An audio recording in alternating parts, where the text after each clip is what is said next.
So here's a look at today's salad I prepared. I have, romaine lettuce, cucumber, blackberry, blueberry, raspberry.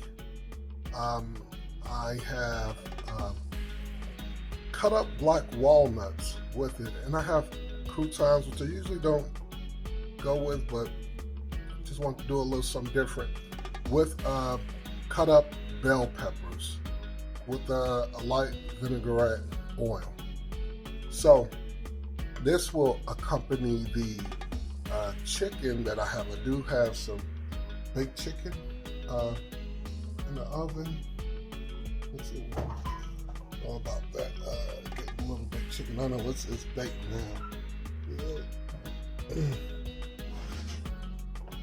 Voila.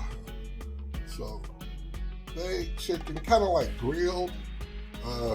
Between baked and grilled, but you can see it's looking pretty good right there. So, whoa, just set that up there because that's ready right now.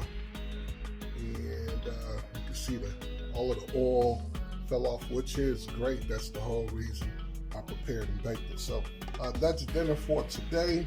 Baked chicken and beautiful salad. And I will see you guys later.